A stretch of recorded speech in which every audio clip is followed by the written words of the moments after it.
Good afternoon, everyone. We'll make a start. I'm Annemaree Carroll. I'm Associate Dean Research in the HASS faculty, and I'd like to welcome you all here this afternoon. Just before I begin, I would like to acknowledge the traditional owners of the land on which we gather and meet, and pay my respects to elders past, present and emerging. So it's great that we have you all here today to talk about ERA, where to now. The aim of today is to provide a snapshot of the results of the exercise, both from an institutional perspective and also a HASS perspective, and to consider ways forward to the future.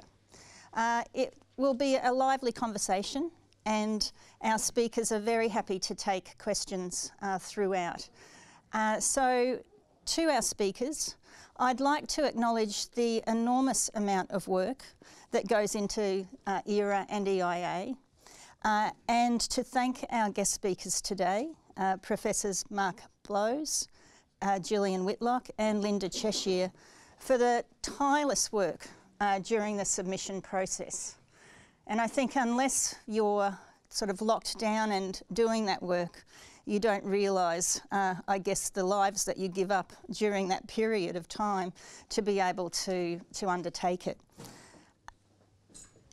Each are here today to give an overview of the perspectives on the exercise and their take-home messages.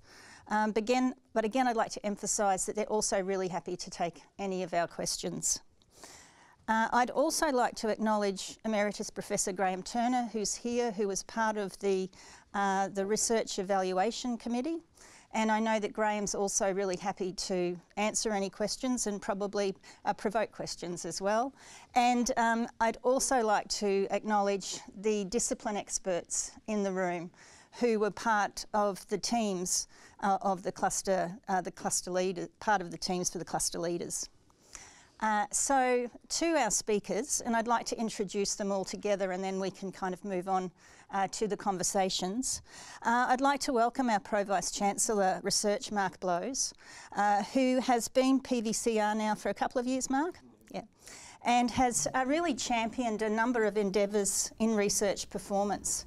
And one which I'd like to mention that we are really grateful for is his leadership in the capture and categorisation of our NTRO in eSpace. So Mark was chair of the working party that moved to be able to do a lot of the work for eSpace. And without his incredible support, this would not have been achieved. So thanks, Mark, for that work. Just a little bit on Mark. He knows a lot about statistics. And so his career, I guess, has been in genetic statistics, has a PhD in genetics from La Trobe in 1994 and has a really stellar research career in statistical genetics. He was elected to the Australian Academy of Science in 2011 and has had several fellowships at York, James Cook University and 2 ARC fellowships. On top of this, he was head of school of the School of Biological Sciences for 7 years. And Mark oversaw the ERA and EIA 2018 UQ submission. Gillian Whitlock is our Emeritus Professor of English in Communication and Arts at the University of Queensland and a Fellow of the Academy of Humanities.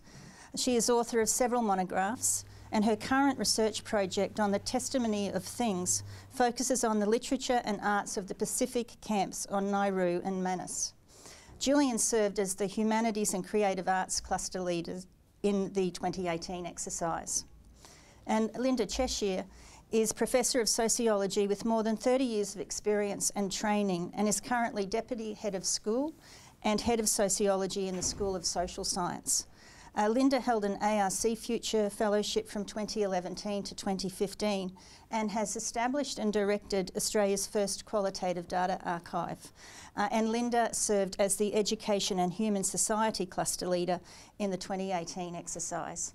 So as you can see, we have incredible knowledge in the room, and it will be great again today to be able to talk all things ERA, potentially maybe a few things EI, and to talk about ways that we can work together moving forward. So I'll pass over to Mark. Now Mark's timeline is he's here to sort of talk to us and answer any questions probably for the next 25 minutes. He has to shoot off a little bit earlier, so we want to take questions a bit earlier with Mark as well. So thanks, Mark. Thanks, Annemaree, and I'd just like to acknowledge Annemaree's contribution to the NTRO project. In my first week as PVCR, Annemaree came to see me and made a very persuasive argument about how the university had no mechanism to discover all the great NTRO pieces of work that were being done across the university, both in the humanities area and in STEM, and it was a no-brainer to set up a group to try and rectify that. And I'm pleased to say that the east-based modifications look both comprehensive and efficient, and I hope you will find that going forward. So I'm going to start by talking a little bit about the process that we run. I'll say a little bit about the result that we received, and then I'm really at your disposal to ask any questions that you have about strategy or about the result, or any opinions that you'd like to express about what we can do better going forward, because it's my understanding that a potential new Labor government would probably want to keep ERA going in some form. That's been expressed by Tim Carr specifically. And it might have funding attached to it. So we might be moving back to a universe where it not only becomes an exercise in pride, but an exercise in financial return as well. So what does UQ do? UQ has a couple of principles that it has operated on since day dot, and they really are that we demand that our submission is of the highest level in terms of academic integrity. So we do not play games with the way that work is allocated to particular codes. We won't allocate work to codes that we don't believe would be justified in a public, would not be able to be justified in the public forum.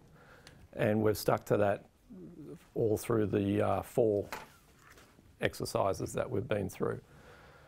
And then the second principle, which helps deliver the first principle, is that the ERA exercise is completely organisational unit agnostic.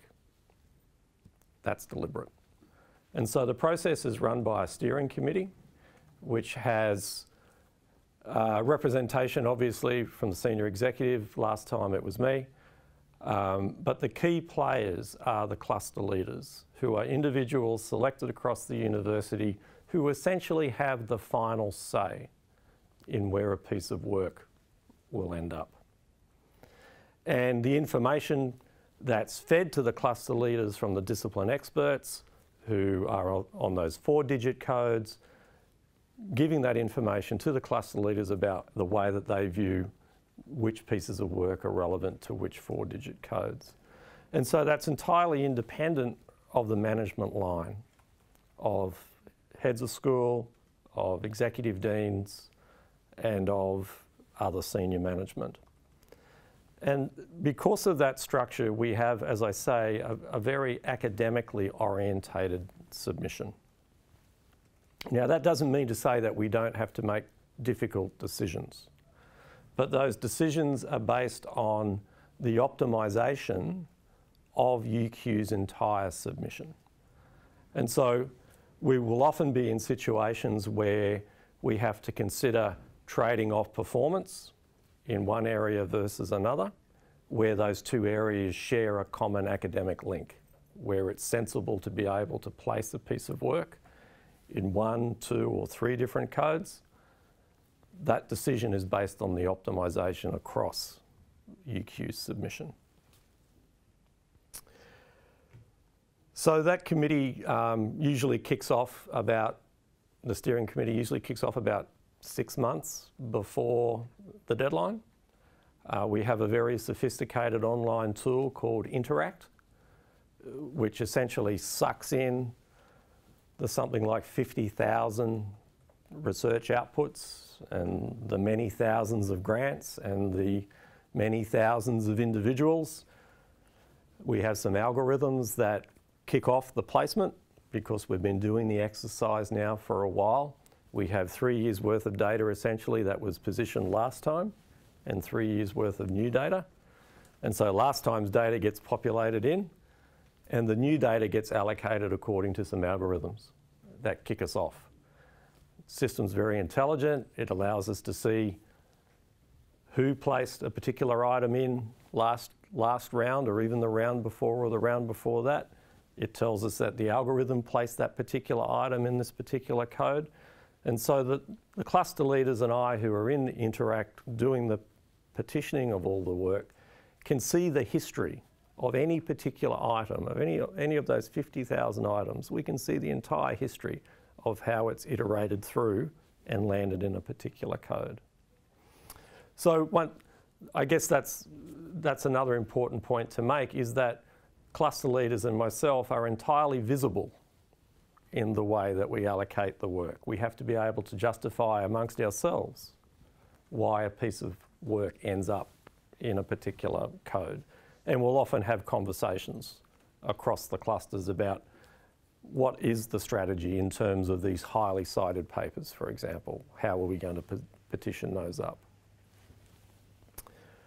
So our principles and our system ensure that we're exposed to scrutiny in the way that the work is allocated.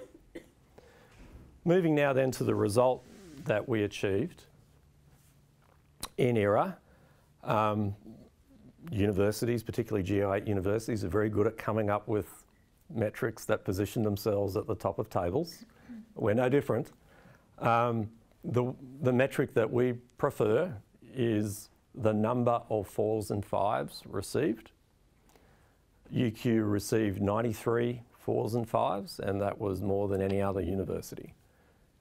Melbourne and Sydney, I believe, were at 92. I was particularly happy about beating Melbourne. Sneaky buggers that they are. So that headline result is great. It suggests that we got the optimisation working quite well. It's not all beer and Skittles though. I would say that we're getting quite fat around the middle. We had a few more 4s and not enough 5s. And so although we were able to optimise the work and present our best case from all our researchers, in my view, we are starting to struggle. We are starting to come back to the pack a little. And what I've been telling my senior executive colleagues is that there's nothing left in the tank. We cannot squeeze any harder in terms of our optimisation, even to the extent that we ran quite a clever algorithm over the final submission to make sure in the citation codes that we'd positioned optimally. So there's nothing left in the tank in terms of our processes where we can find extra hidden performance. And I do feel that as a group of researchers, we're going to have to try harder in various ways to maintain our level of performance. Why do I say that? Because it's pretty clear that a number of our main competitors have more money than we do. We're 200 million per annum behind in our discretionary funding compared to places like Melbourne and Sydney. Why is that? Because we have a smaller number of international students. So that's where the discretionary cash comes from. So we're all struggling to maintain those key researchers and to grow the research programs so that we can maintain our performance. And we, as a university, have to address that. That problem's not going to go away. So we did very well. I know that this group is interested in particular at the number of 3s that the university received. In the last iteration in 2015, we had 7 3s. And as a group, we were very focused on those 7 FOR codes, and we specifically came up with strategies to try and lift them to 4s. And our goal, which we set ourselves, was to have no 3s. Now that was just a goal of the team. It wasn't a university mandate, and there's no consequence for getting a 3. It was just, we thought we had the ability and the work from our colleagues that we could potentially achieve that. So we moved that number from 7 to 5. And I have to say that pretty much all the threes that we got were surprises. We didn't predict that we would get those threes. Now, how good are we at predicting? In the citation-based codes, we predicted that we would improve our performance in 16 codes, and we got 14 of those right. So in the citation area, we essentially know what the benchmarks are. We can take informed guesses at them, and we can optimise so that we sit above the thresholds. Can't do that in the non-citation-based codes. Very, very different game. And so it's really about the quality of the work and the narrative that sits through those codes is where we think the greatest value that the teams and the discipline experts can provide to making sure that we have our best submission in place. So, should I talk a little bit about the E&I result as well? Okay, so E&I, first time we went into E&I, it was essentially shooting at a target that in a dark room. We had no idea what we were aiming at. We knew that UQ was likely to have to submit in every discipline. So from memory, 25 engagement and 23 impact areas. So the 2-digit essentially with a couple of extra ones. We set up a system where we went out and hunted for stories. We spent quite a lot of time trying to suck in stories from all the various schools and institutes, and then we had a process of filtering. Which one of these stories is going to make the final cut for our submission? And in a number of cases, we actually worked up dual stories in particular areas and made that decision quite late. So, you know, a very big thank you to anybody who was involved in that writing. It was very difficult writing. Academics, oddly enough, are not very well trained to write in a very structured, consistent manner. That sounds odd, doesn't it? But it's true.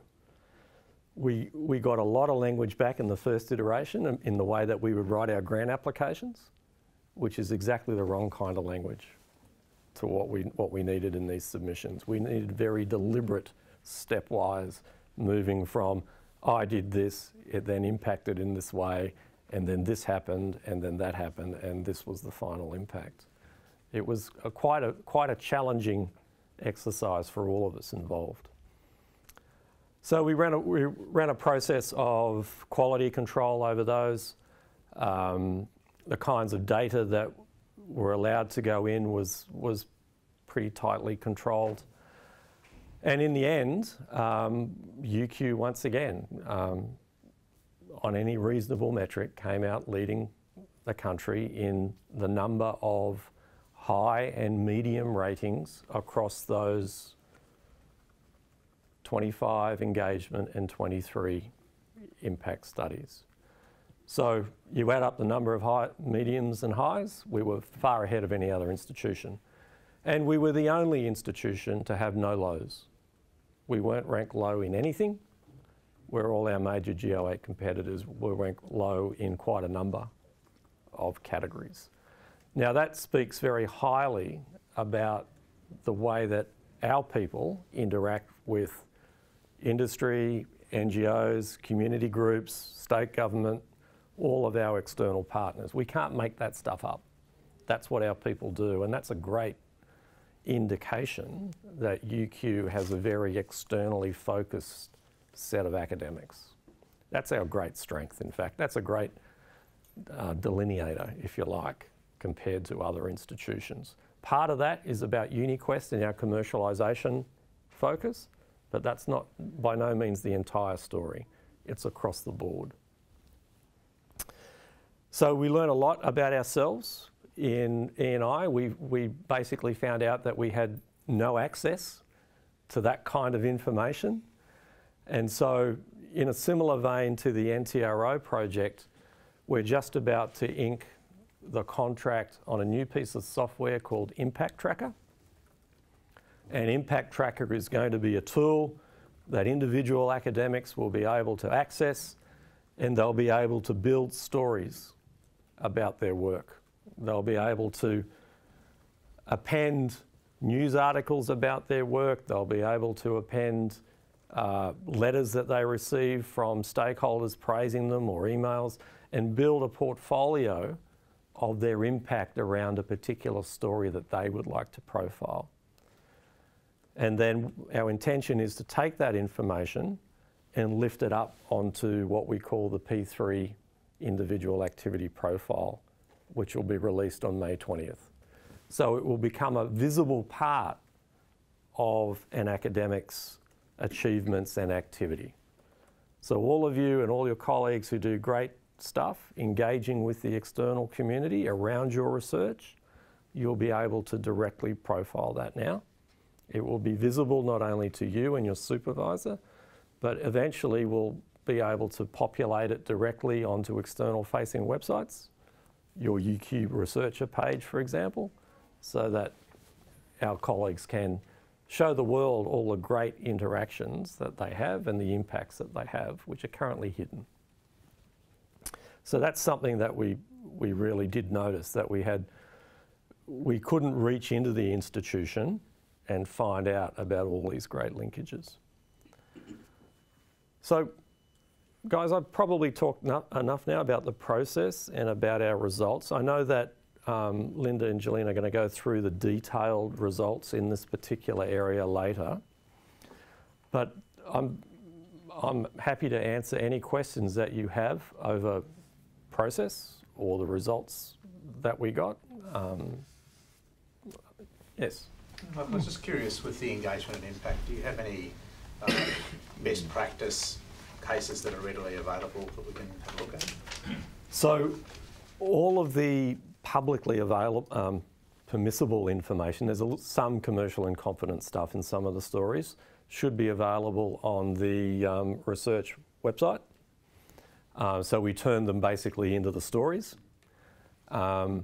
But if, as a group, you would like to see the actual submissions and you know, in the way that they're structured going into the ARC, I'm sure we could make those available to the faculty. Yeah. Yep. How many additional indicators are part of the exercise, or the space for additional indicators in E&I? Where are we with that, and how, in terms of what came back in the report from the ARC and what had been suggested in the sector? Yeah, it's a moving feast. So the report we got back from the ARC was simply a coloured table. I mean, we haven't got any more information than that, essentially.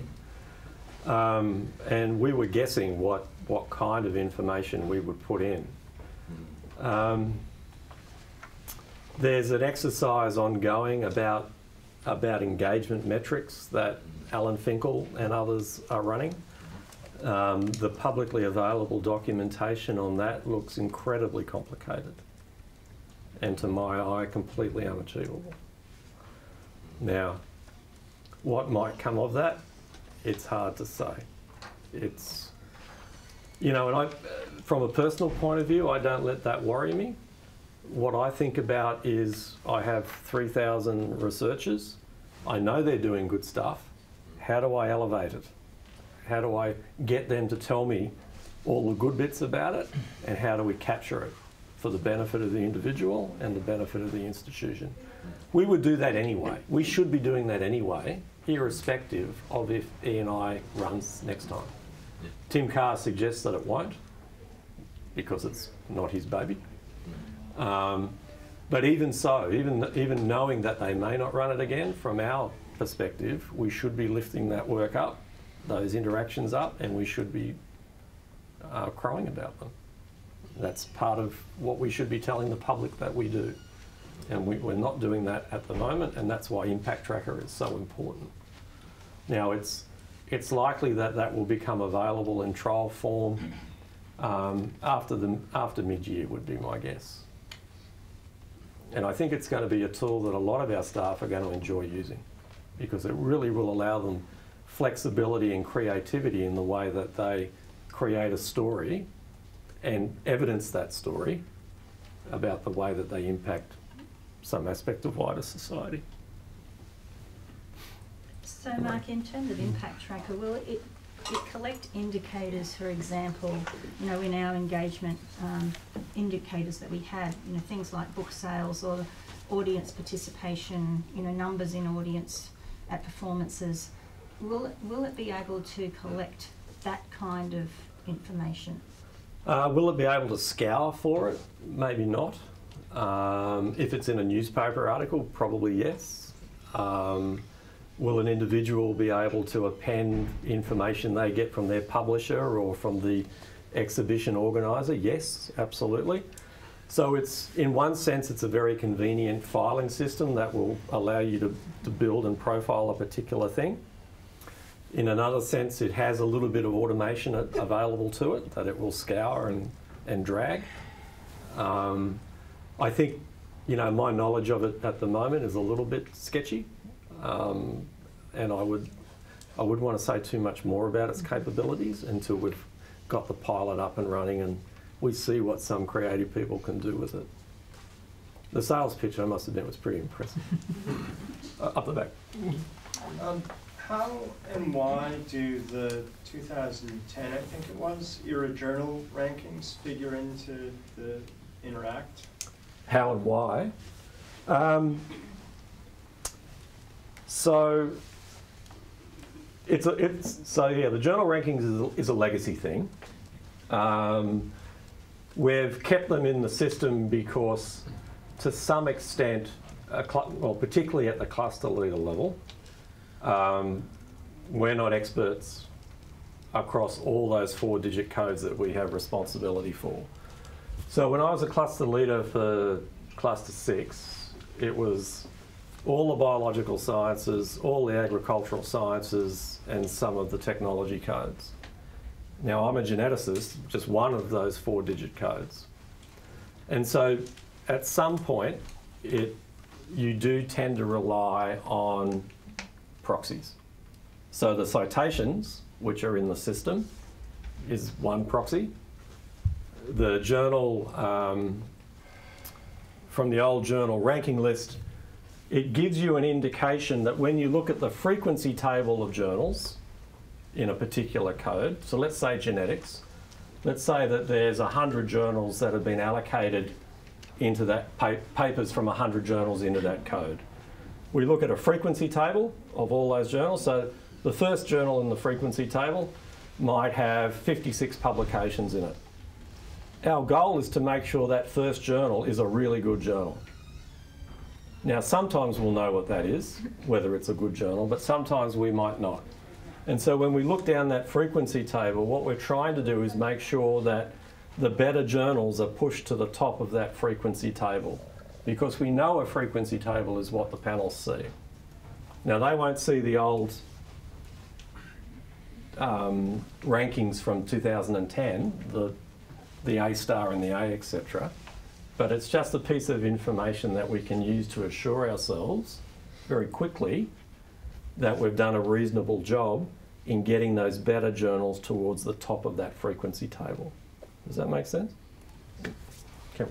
Mark, you mentioned the 5 got a 3. I'm wondering if you've got any advice about what we can do as a university to respond to that. For example, within a school, should we engage with the discipline and have a working party or a strategy to address that, go through the data and try and identify what the problems are and how we can disrupt it for next time? Should we be really systematic and deliberate about it? Well, sorry. Can I just add to that? I found out almost by accident in the last few weeks how personally some of our researchers have taken those 3s, and from all that you could communicate them, this is not personal. Some of them have been very unhappy, well, very hurt by it, and also worried about, well, is UQ going to withdraw from this? It's obviously not, but these are the kind of anxieties that. So I think we need a response, both to respond to the individual, but also to, at the discipline level, to improve it. So 3s. So firstly, ever since ERA's been going, this university has never been a university that says, if anybody gets a 2 or a 3, we're going to disinvest. We've never been that university. And we're not that university now. What should we do about a 3? So rule number one, it's not about playing a game. It's all about quality research from an individual perspective. We should never lose sight that it's about individuals producing quality pieces of research. That's what we need. So that's what we need to concentrate on. So if you're in a citation discipline, interrogating the citation performance of the individuals in the school, having a pretty brutal look at how are we performing against our international colleagues relative to the world benchmark. Are we actually as good as we thought we were in terms of our citations?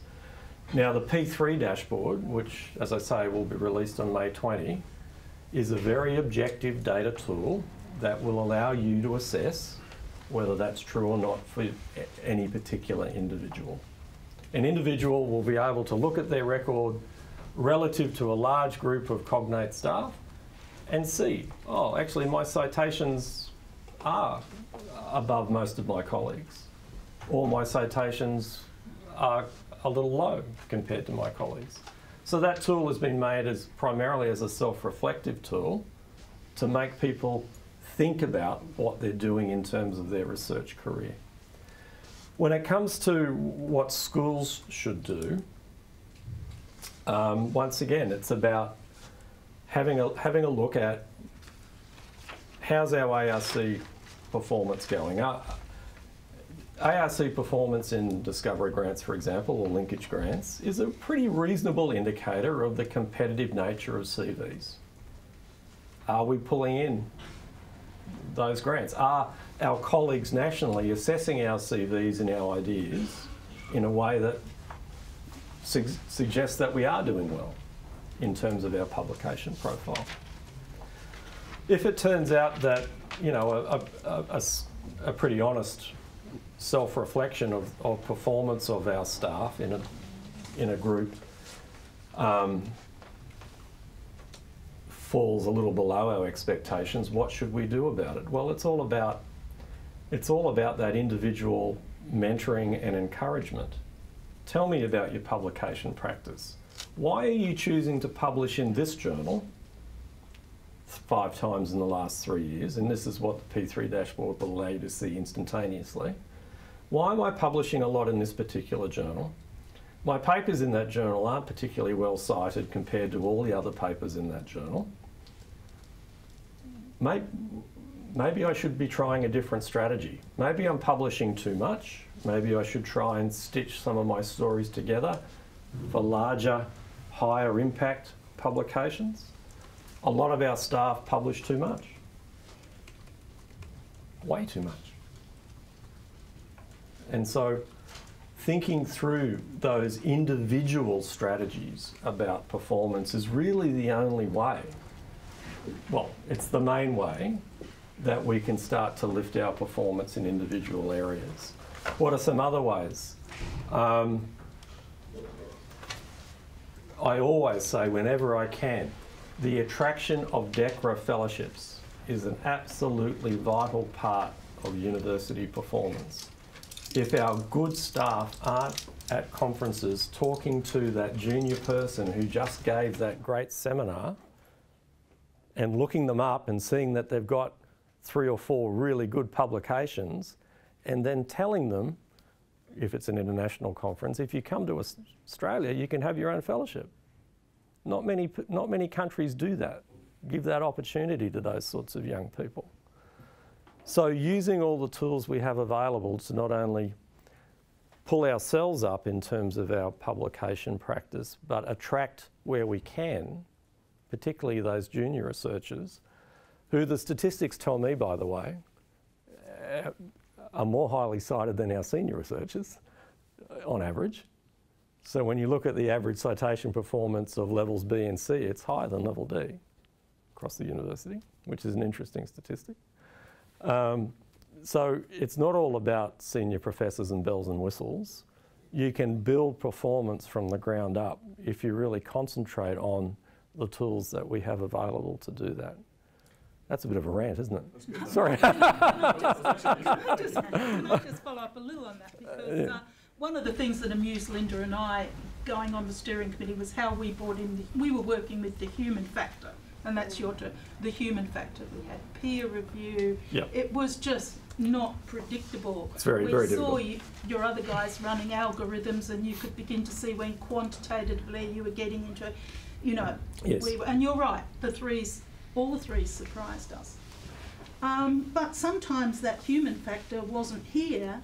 We felt there was something happening at the rec. So in art history, 1901, where we got a 3, there was no 5 in art history, art theory and criticism this year. That rec seemed to be wanting to say something to that field. None of you are performing at level 5. And there are some quite big, Sydney and ANU has massive investments in this field.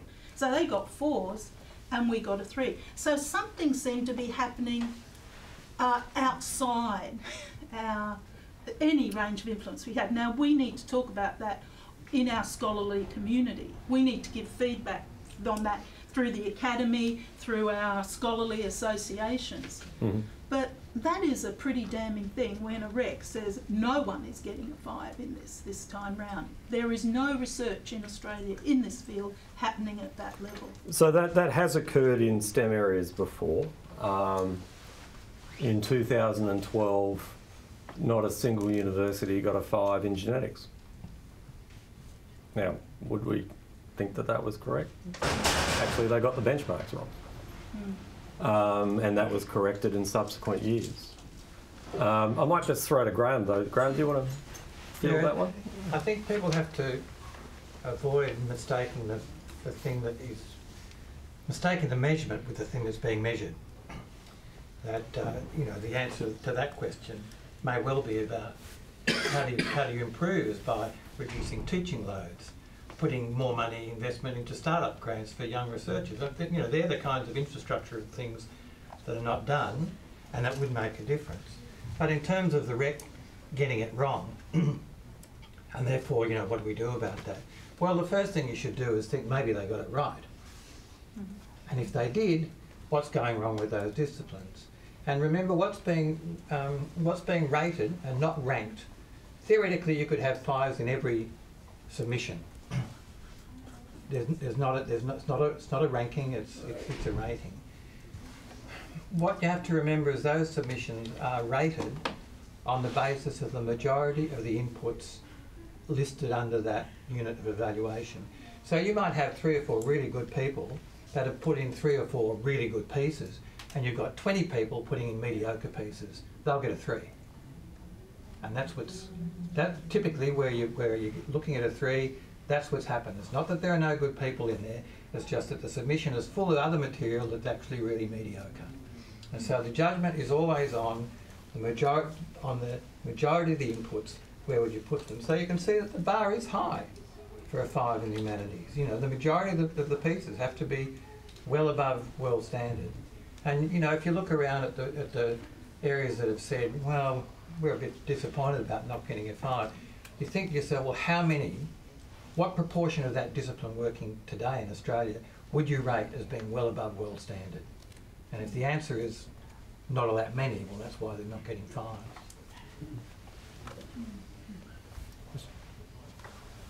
I've got a provocative question. Oh, good.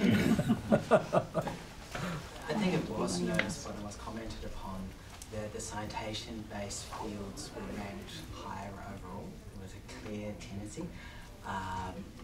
I'm not disputing what Graham's saying in terms of internally, but I wonder, are we actually talking about a level playing field? Are we comparing like with like? Because they're all grouped together, and the P3 dashboard is emphasising citations, but for the non-citation based era rankings, that's not what the game is about anyway. So. Okay, so let me take the last bit first, because that's really important. So the P3 dashboard is not going to emphasise citations more than any other type of academic output. So for those colleagues who don't publish in journals that the citation provider covers, you just ignore that tab. It's of no interest. It's not supplying any relevant information. And so the messaging around the P3 dashboard is going to be, just ignore it. If it's not relevant to you in terms of the way that you do your research and where your outputs appear, it has no bearing for you. Now, there are lots of staff that it does, but there's equally lots of staff where it will be the NTRO tables and the types of things that they're telling us about their NTRO outputs, which will be where the focus should be and whether particular books are published with particular publishers, etc., etc. So the discipline norms about how disciplines assess their own performance are present in the dashboard because it's just data. It's not telling individuals the way to interpret the data, it's just presenting the data in what I hope is a very austere and hands-off approach. Now, in terms of ERA, you can't deny that the STEM areas, on average, have been given higher grades than the peer-reviewed areas. That's what the data says. Okay. Is it a level playing field? No, it's not, because with the citation data, we have the opportunity to use quite sophisticated optimisation processes. And so we can and do ensure that we sit above what we have predicted, and looks like we get the predictions pretty right, where the benchmarks are. Now, is that gaming the system? I prefer the word optimisation. I don't believe it's gaming because, and I'll tell you why. At the end, when I said that we ran a little algorithm over our submission to make sure that we got the optimised result, that algorithm was not allowed to move a paper from one code to another where a human hadn't said that that paper was relevant to that code. That was it was kind of like the golden robotic rule. Thou shalt not move a paper unless a human had said it's relevant to that code. And so in that sense, it's a true optimisation because it's gone through somebody's head before it's allowed to be optimised. What should the ARC do about that? There are others in the room that have far more experience in that regard. I'm agnostic, I guess, in the end. I just have to deal with the rules that are in front of me from a process point of view. So you may need to go. Yep. But we might have one last question. Yeah. Yep. Mark, Gillian. I think UQ's probably will be very happy with the 5s and 4s. But the cluster leaders and the disciplinary experts will know that there's a story behind every submission, right? Yep. And the question really is, to what extent do the people who make decisions have access to those stories? Because I can tell you that coming from dealing with the 2001 code, next time around is going to be difficult to maintain our 4s because we don't have any investments in staff. Simple. We've lost a lot of stuff. Those are the kind of realities, on-ground realities, right? And we need to have some kind of feedback mechanism and response mechanism so that we know how our areas are going to improve in the years to come through investments. So I think the answer to that question is, as a faculty, coming up with some strategic vision for how you're going to find investment. Now, when I look at the numbers compared to other GO8s in terms of the dollars that went into those submissions, UQ's income looks a little light to me. And so one of the things that we've discussed is concentrating a little more on income generation. Now, once again, Graham would be able to give some general statements, I presume, about how income feeds into the gestalt in terms of how rankings are given, and I'll leave that until I leave, but I'd be interested to know the answer, Graham. But when I just looked at the GO8 comparison, one of the softness I see in our submission is that we're a little light on income in some areas, Cat 1 income in particular. But from a faculty perspective, making strong arguments to the university about investment is, the submissions should supply you with information to do that, I think. Knowing that I'm not going to be the one having to make the decision. Sorry guys, I'm going to have to go. Much, Mark. So I think some of the take-home messages are certainly around a strategic vision of investment, as was the last one, about funding and looking at our income funding, and thinking about our quality publications at an individual level. So I think it's all about individuals, guys. It's not about the exercise, it's about individuals. Yeah. So thank you so much. We have front-ended our questions, which has been great. So please join me in thank you very much for the invitation. And so we'll now move on to Lynda and Gillian, and perhaps we might have your presentations and then move to Lynda. Just got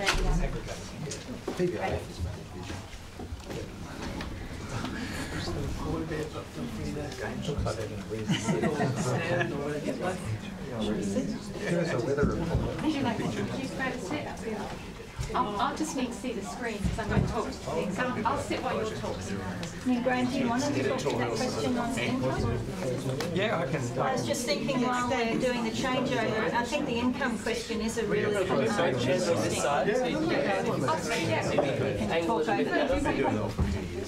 Yeah, look, what actually happens with income, it's listed as it's on the dashboard that we see in the rec. We've just got a slide too. Yes. I think my voice is loud enough. Yeah, I think no. Can everybody hear us? This is just. We'll come back to it. Oh, okay. Sorry. What I'd like to do actually I was just about to.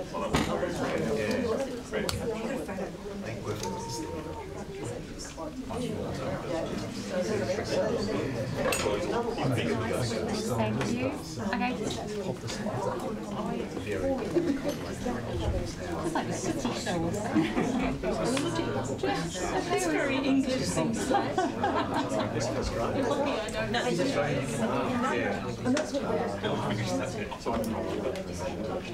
Yeah, we've got a income section, so we can invite. So they have an income section. So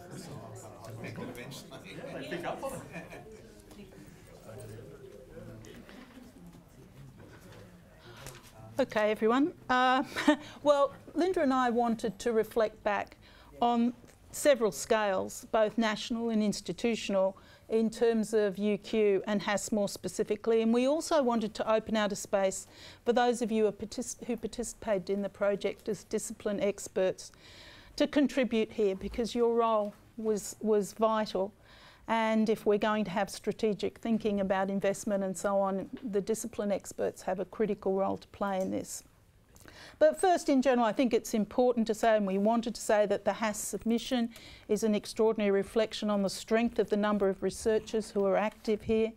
There were some exciting outcomes, and we should recognise those. A new FOR assessed at a 4, criminology.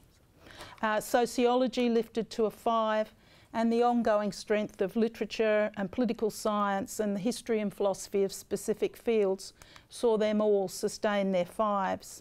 So we met the university's benchmark of a rating of 4 or 5 in all but 4 of our submissions. So for UQ, the claim that its research is above world standard was one of the significant benchmarks, as you heard Mark just say. So we were assessed at the 4-digit level and at the 2-digit level, and we sustained 5s in both of the social science divisions, 16 and 17, and 4s in 19, studies in creative arts of writing and writing, history and archaeology, and philosophy of religious studies at the 4-digit level. And there was a drop from 5 to 4 in language, communication and culture, I think significantly because cultural studies dropped from a 5 to 4. So the second striking thing about the HASS submission for ERA 18 is the diversity and quality of our research outputs. So we saw an increase in NTROs this time round. the creation of publicly accessible digital resources in history, portfolios of original creative works and so on. So the diversity of our submission was a real feature this time round. So we've said a little bit about the human factor, so we can move on, I think, from beyond that, because we have some tables here to look at. So, Lynda, this is... So these, this is just for a bit of background. We can keep returning to this if anyone's got questions about a specific discipline. But what we've got here is EHS, Education and Human Society.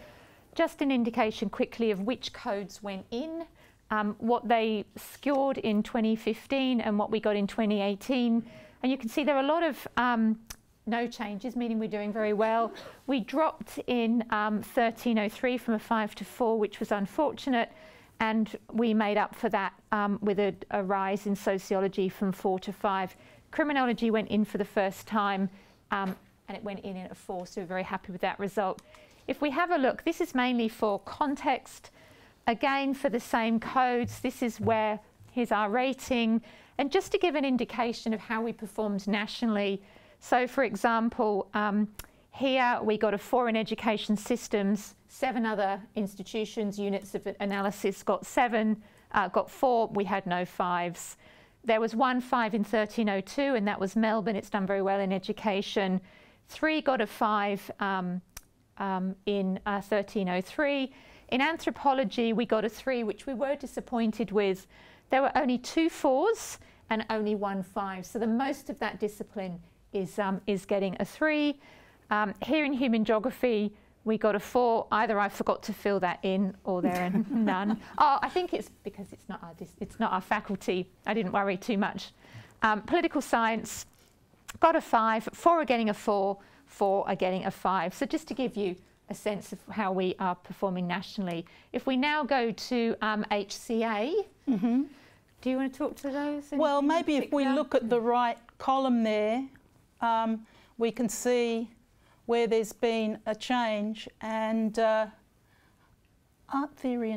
shouldn't art theory and criticism have changed that? No. Oh, it was a 3. It was a 3, that's right. So we stayed a 3 with art theory and criticism, although we made a big effort to focus. Strategically, we did a lot of work on that.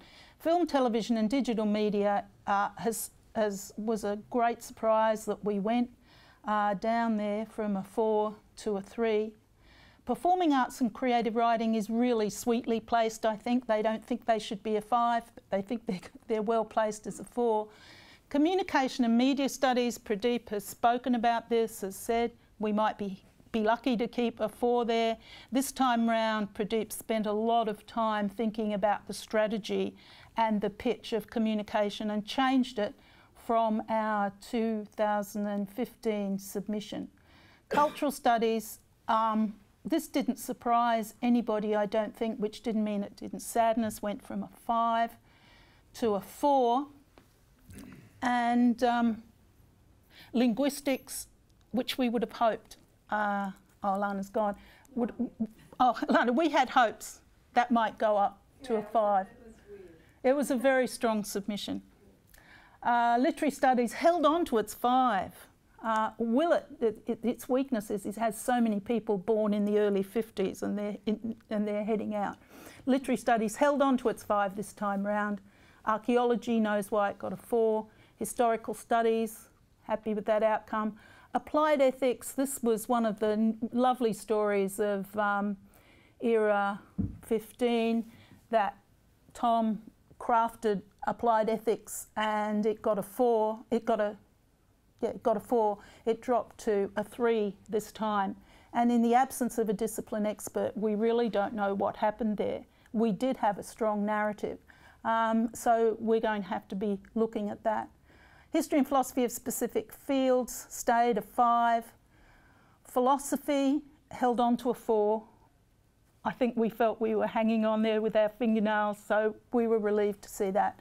Religion and religious studies, this was another thing where we wondered what was happening in the human factor elsewhere, because everyone, I think, but the Catholic University went down in religion, so some kind of blessing was withdrawn.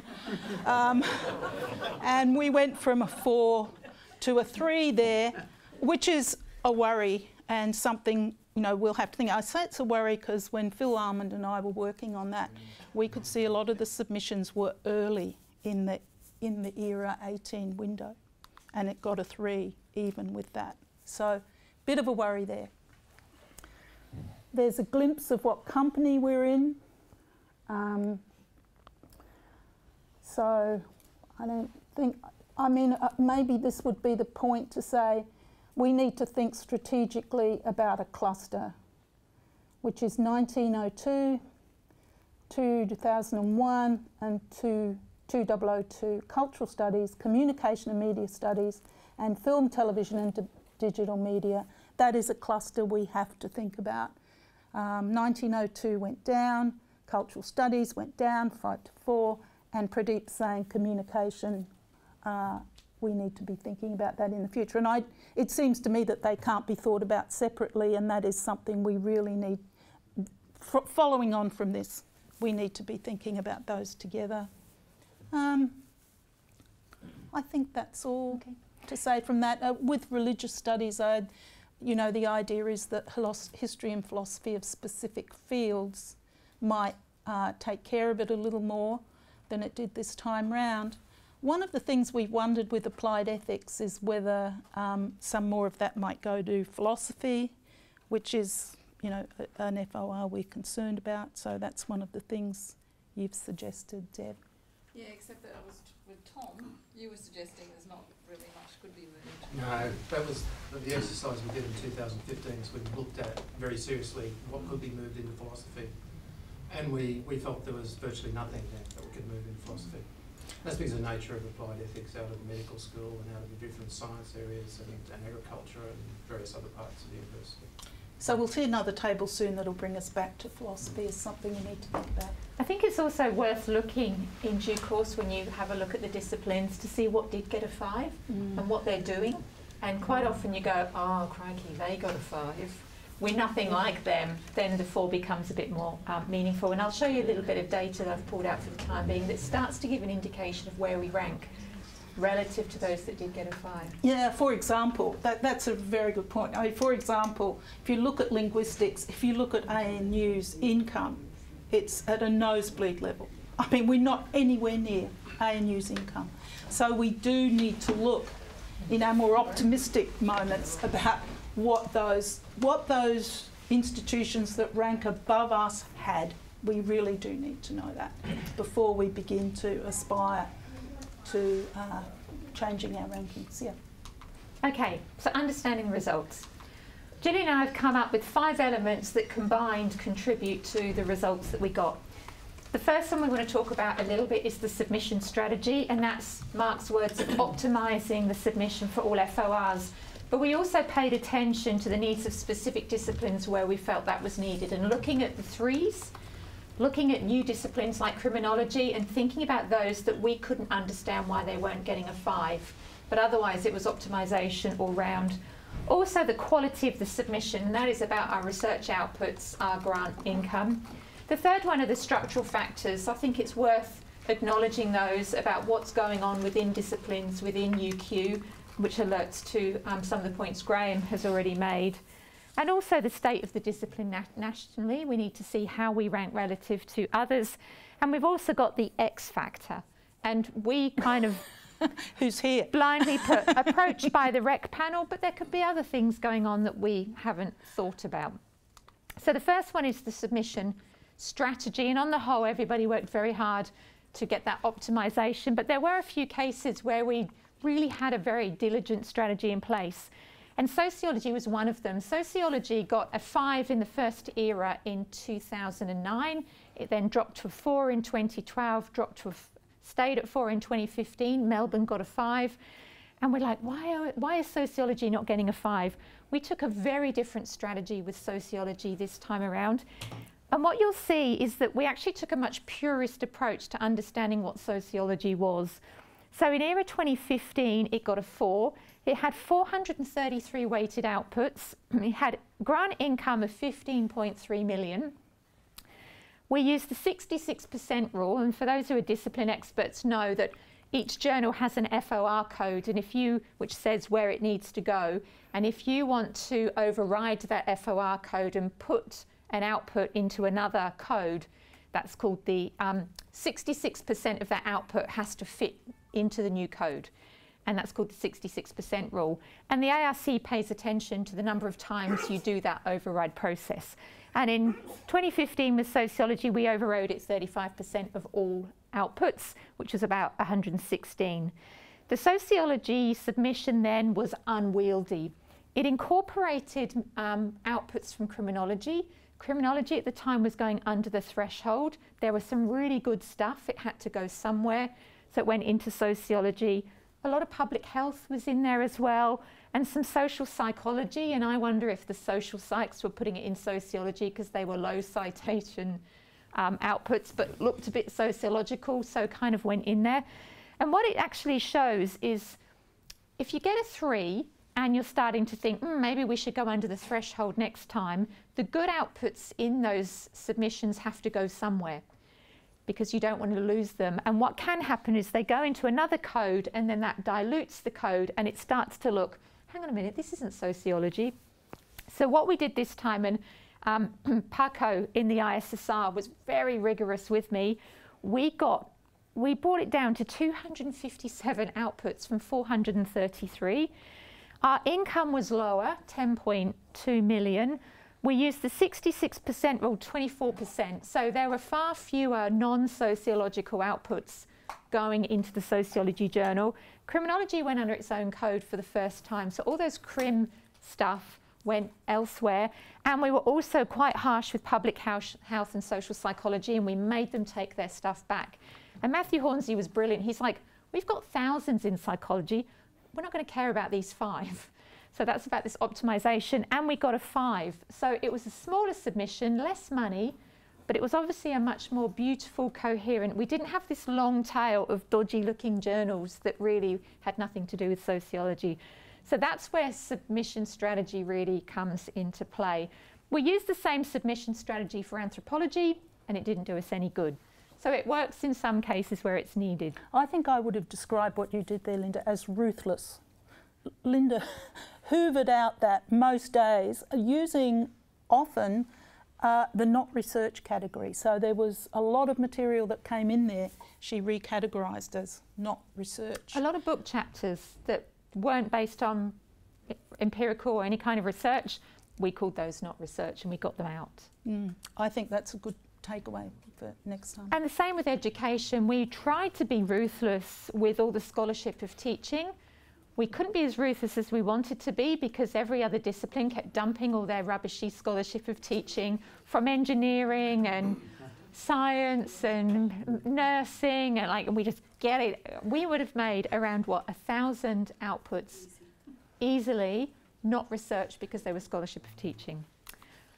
So if we look then at the quality of the submission, going back to what Mark was saying about individuals producing good quality work, and I've done a really kind of rudimentary analysis of the kind of indicators we might look at about research quality.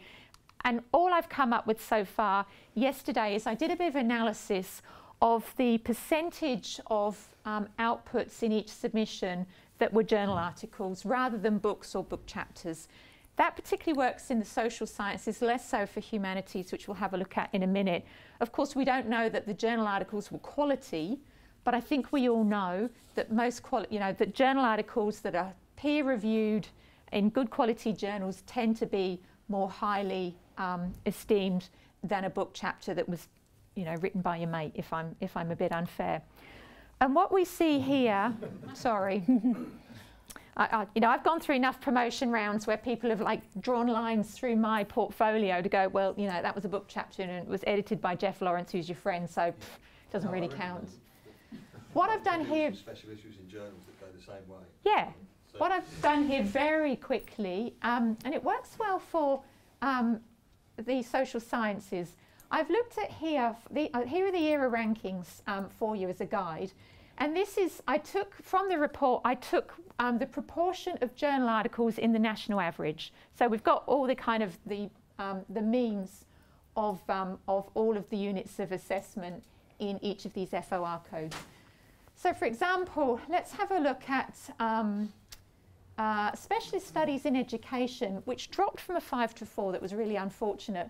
On average, 58% of all of the submission are journal articles. At UQ, it was 80%. So that indicates that we have a higher proportion of journal articles, which I would take as a good thing, providing they're good quality articles, and I presume with my education colleagues that they are. So don't quite know what happened here, but political science got a 5. On average, 50% of all political science outputs were journal articles. At UQ, it was 65. Sociology got a 5. Average is 62. In sociology, it's 85%. So we start to see, and I'm not going to say there's any kind of statistical reliability here, but we start to see that the more journal articles you have in your outputs relative to the national average, might start to give an indication of how we perform. Most of the 4s, although like at criminology, yeah, you'll see income in a minute, but criminology, 94% of all their outputs are journal articles compared to the national average of 64. But otherwise, we start to see people are very much commensurate with the average.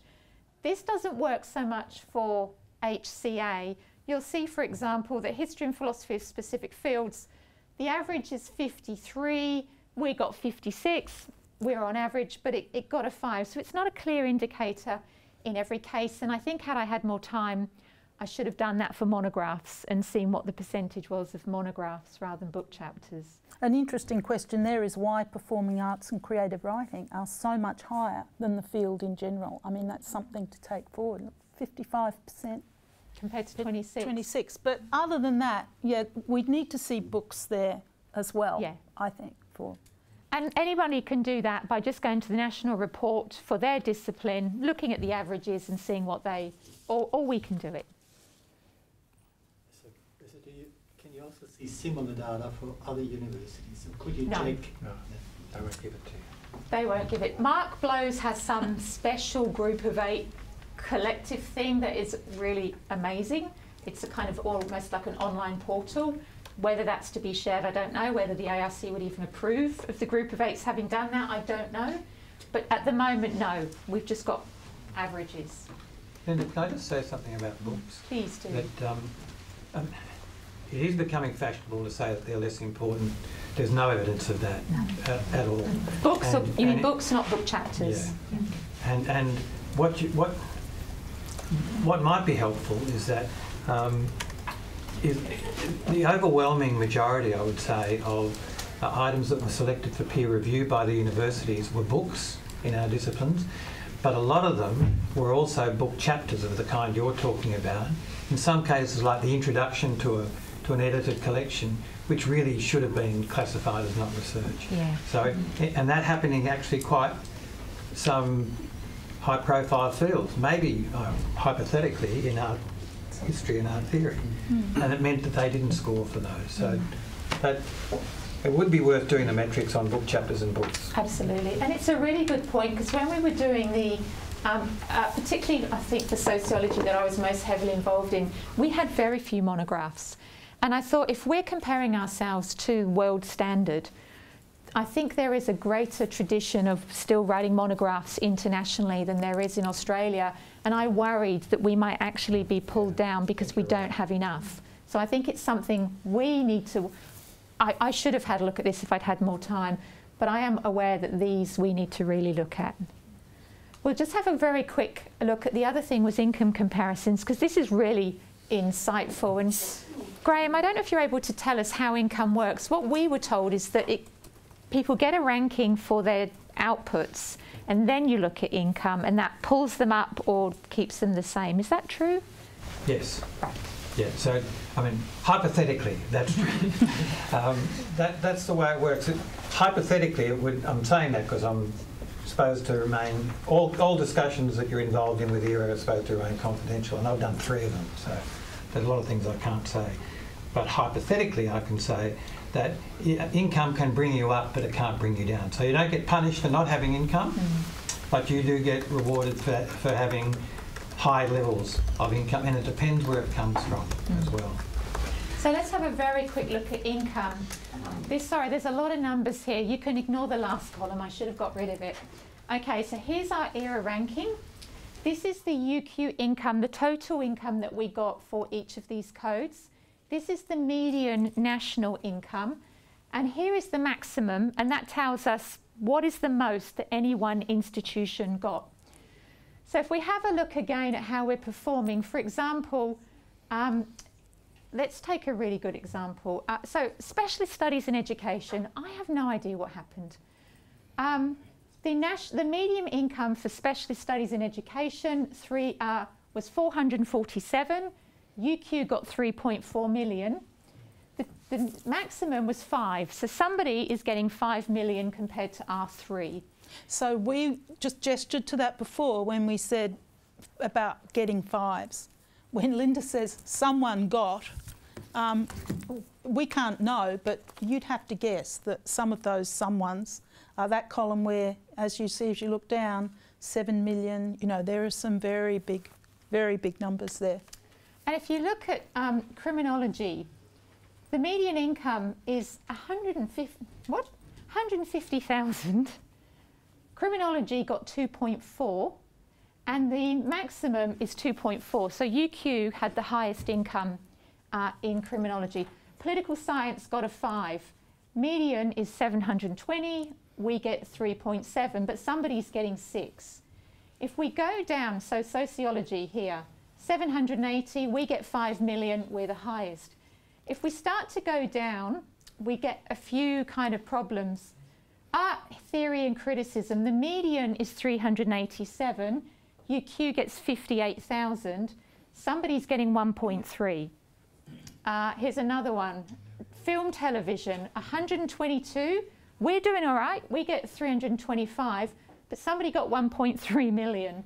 And it's the same here. Performing arts, 179, we're doing okay, 3 million. And then we come down where the median is, literary studies, 345,000, we're getting 1.9, I'm doing pretty well. Somebody's getting 3 million. And then we get to a point where the median is, so philosophy, the median is 210, which is pretty low. We're getting 100,000. Somebody's getting 4 million. So this kind of then allows you to see what might the 5s be doing that's getting them a 5 and we're not, and where are we ranking? So I see your question. Can I just make a comment though? Because Mark circulated some income figures before we submitted, and Deb and I knew, you know, we sat and had a discussion about philosophy because that came up as a code red in Mark's assessment of UQ income. We knew that was a real issue. So there are some questions around. So this is category 1. No, this is total. This is total. Okay. So does that include ARC Centres of Excellence funding? Yes. Right. Yeah. And of course, you've got a Centre of Excellence. Yeah. Okay. How closely is the income going to correlate with the number of full-time continuing staff members you have? I mean, I take Mark's point about the importance of DECRAs, but beyond that, I mean, you can't generate $1 million if you've got 3 ongoing staff members. You think? Well, it depends who they are. But no, look, I don't know. I think all of us would go, oh, there's got to be a correlation, but I can't do the analysis. We could actually, if I had more time, I could sit and do some rudimentary adding up, because we do have something to show how many we've got in our submission. Lynda, Mark mentioned discretionary funding. Was he referring to this? No. What is he referring to? Budget. That's central budget. That's the central budget. That's the money the university isn't giving you. Right. That's what you're going to make a strategic pitch for. So that was saying that Sydney and Melbourne get, it wasn't 2 million, it was much more than that, was it? 200 million more than us because of all the international students they secure. So that's $200 million that they get that we don't, which is what we could be using to support this if we had it, but we don't. But does it play into the figures? Because that's just university income. It only plays in so much as you can employ more staff in disciplines. These are category 1 to 4, which of course at the very last minute, like in the last week, did include centres of excellence, which it hadn't until that point. The ARC suddenly went, oh yeah, centres of excellence do need to go in there. So that's the income. These are just the numbers. I think for time we'll go through and I'll pass over to Gillian. I think we should look at, is that the one where we see staffing and outputs? Yes. This is a ratio of, so for example, 1901, there's 97 weighted outputs and 7.2 staff. And this is what, oh sorry, this was 15 and this is what it was in 18. So you can see that some of the numbers change. So you can see that for a number of our FOR there were fewer researchers in the mix. Yeah. Especially for 2002, because they had level 5 and 7 made up like 24% of our FTE, so below level A staff. Right? So it would be lower than that in actuality. And it's only dropped 2, but it's actually dropped 4 really. But of course the case of sociology also shows that reducing your staffing and reducing the number of outputs doesn't necessarily mean a drop if the quality of the outputs and the purity of the submission. So this doesn't tell us much. It kind of shows that it's dropping, but we don't know if that's because we've lost the staff, which I guess is very likely, or if we're doing something different with the submission. Okay, there's other things we do need to consider. Structural factors internal to UQ. Do you want to talk to those briefly about what's going on? I mean, some of our 3s are disciplines that we know are losing staff. In anthropology, we've got fewer student enrolments too. There's a whole range of things going on that are making these disciplines feeling a little bit more fragile. Yeah, well look, I think those declining numbers of researchers in that table we saw before is an issue that is here at UQ. The diminished capacity in a lot of our FOR. I'm really concerned that you know, we might be hard pressed to make a change to those FOR that got a 3 this time round. And for some of the FOR that we're concerned about, like philosophy. So although I take the point that that ERA isn't assessing quantity, it's assessing quality. The disparity between the research units that we have in philosophy, for example, sorry Deb, I'm using you because you're here, but or in art history, for example, a number of them, we are really small. And yes, those people can be brilliant, but they are, many of them, in many cases, they are also mid-career researchers. So to say to art history, we can improve the narrative, we can do something, you will get a 4. You know, they are 3 mid-career researchers and 1 level D compared to some of the other investments. I think we're submitting for a 3 in art history. If I begin to talk about going UTT, Tom looks unhappy and talks about gaming. But well, I mean, I would say that sociology was a 4 last time in 2015 because we were gaming. By putting criminology and sociology, that was gaming. It was so self-evident. I was against that strategy, but I had no input into that decision.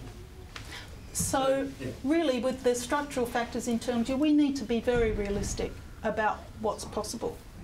And we need to make sure Mark knows what's possible. And, you know, there aren't too many cases where I feel it would be right to get back to individual researchers and say you can do better. I think it's really a lot of, it's mainly institutional factors. If I would just like to say one thing where I think we can do better, we can't keep handling NTROs so badly.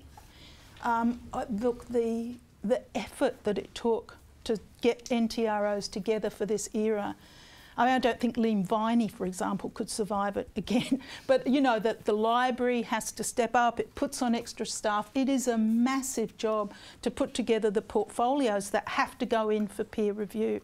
So we need to make researchers researchers need to feel that cultivating portfolios and taking care of this is something that they do as a work in process. And the only way I can think of to make that real to them is to include it in annual appraisals. So the library has just uploaded some new engines for doing this, but we need to encourage people positively to take care of this, because we really cannot do what has happened in the last couple of ERA rounds, which for the last 2 months is just frantic to get our NTROs looking as good as they need to. This is something that's about the quality of our submission. And Liam's been really delighted with the new UQE Space NTRO. He was driving that initiative as well. So I think if we can really encourage our colleagues to be uploading that from now, and I know Mary Ann Marrington will come around to any colleagues to sit with them, to help them. So if there is anybody that wants that support, I can certainly pass their names on to Mary Ann, or you can contact Mary Ann directly, but she's been looking after that. Well, partly I just said that because Mary Ann Marrington saw me on the dog walking track at 5 a.m. a couple of days ago. So she reminded me of the importance of this. Well, the question to Graham, actually, how do they deal with NTROs? I mean, same kinds of criteria they use to... Yeah, I mean, sometimes it's quite difficult because of the universities vary in how they present access to the NTROs. But in terms of whether the committees now are confident in dealing with them in the same way as they're dealing with other forms of research, yeah, that bridge has been crossed now. And I think that's dealt with reasonably, and the level of representation of people familiar with the production of NTROs on the committee itself has increased. So whereas a few eras ago, I think it was a serious problem. I think in the trial it was a complete mess, and it got a little bit better in 2012, but I think it's actually okay now. And I don't think there's any...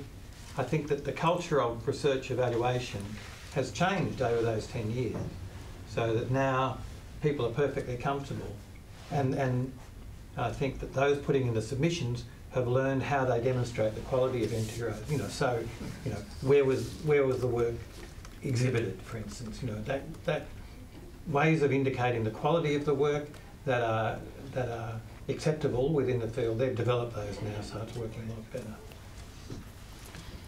So when we said at the start we were going to talk about different scales of evaluation, we're not going to say too much about this, but if you haven't had a look at the website of the Academy of the Humanities yet, I'd really, it'd be good if you went and had a look and saw their press release about the state of the humanities nationally. They've uploaded, I think it's got an 8-point plan to address what they talk about as years of neglect to funding in the humanities sector. So there are things that are specific to UQ that we've been talking about. That's what we can focus on. But we're thinking about strategising. Now we're halfway through the next era window. We really need to support those kind of scholarly associations in the Academy that has pitched up 8 points that we need to take very seriously about cuts to humanities funding. It's a very strong statement, and we need to welcome that. Otherwise, we need to be thinking strategically now, because we are beginning to look forward now to the next era. And I thank you, discipline experts. Everyone sent me some feedback.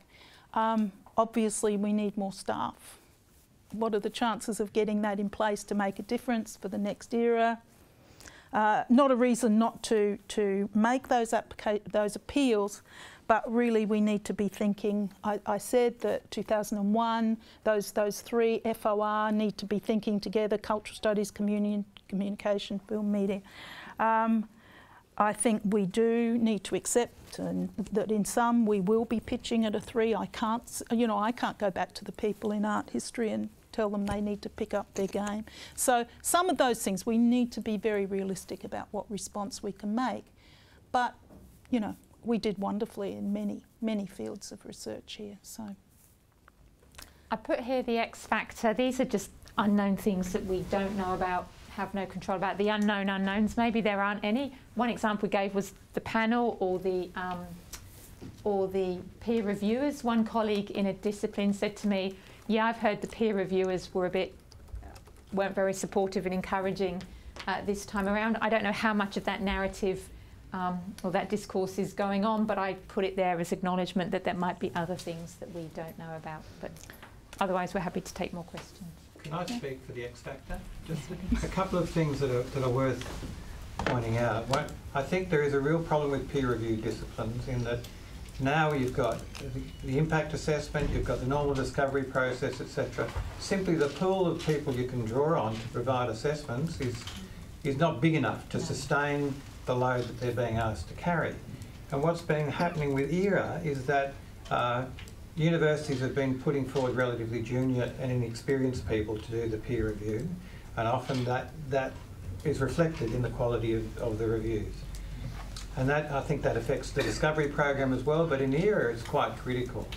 And so it's very, very difficult to get really strong bodies of advice, and so they go out and get lots of it. The other thing we're finding, and in some disciplines this is particularly true, that some discipline leaders are not willing to serve on the panel.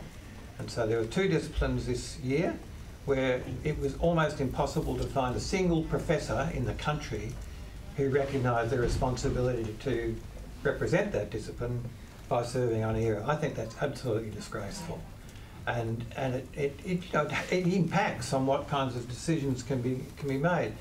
Now, in terms of the decisions affecting particular disciplines, just remember that the disciplines are not, put it a different way, that panel is assessing all of those disciplines and comparing across them and making sure that their judgments are right.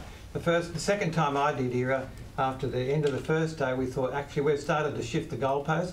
We spent the next day going back to square one and going back through them all to make sure that we'd actually applied the judgments in a consistent way. And I think that's not uncommon. And so it's not just making sure you're assessing that discipline correctly, it's saying, have we got a consistent set of judgments being made right across the board. But it does depend. In the peer review disciplines, it really does depend so much on the advice you're getting from peer reviewers, and that's still the weak spot. I think with the peer review, the joke's on us, because being a peer reviewer for ERA is one of the worst jobs I've ever done. I would much rather be a cluster leader for UQ, because all the fanfare and everything that goes with it. Being a peer reviewer sucks, and I think it's kind of the reason I think the joke's on us is because we said to the ARC, citations don't count for our disciplines. No, never mind we're comparing like with like my citations compared to Cameron's or somebody else at ANU, they don't count for us. And the ARC said, okay, well, how should we judge the quality of your work? And say, well, you need to read it. And so the ARC said, fine, let's find however many suckers around the country who are willing to sit and read a submission of more than 130 research outputs and have to provide commentary. It's one of the worst jobs I've ever done. And once you've done it once, you don't want to put your hand up, so you're waiting for other colleagues to do it. And I think you're right, that's probably a problem. Yep. I'd just really like to hear more about that process of how those peer reviewers are sourced. So is it, you mentioned that there's a matter of like some professors will volunteer, but what's the formal bureaucratic process behind it?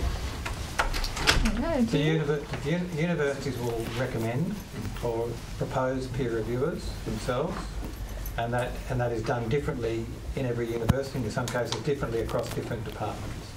And so the ARC then has a body of people that have been proposed, they do some work on vetting them, but then it's up to them, the committee, in most cases it's the rec members or the chair, who decides which peer reviewers get called on. And you try to get the ones that you know and trust, but there's a limited number of peer reviewers available. It's done through a program that means you can go in to look for the peer reviewer you want, and they've already been fully assigned. And so it's a pretty clunky system if you don't have good quality peer reviewers right across the board, and at the moment we don't. I'll just say, Lynda and I were talking before this, we're happy to come out and meet with groups. But we do mean groups. But we're happy to make house calls. We know you don't have access to the data for good reasons, but we do. We're happy to talk about it, not make sense of it necessarily. But yeah, please feel free to take advantage of that. Some of that analysis today has been great to see as well. So I think, it's been a great session, sort of some demystification, great information sharing, some really good take-home messages. Thank you for that offer. I think that is wonderful, and the analysis has been great. Thank you everyone for the contributions to ERA. And thank you to Gillian and to Lynda for a great sharing of discussion today. So please join with me.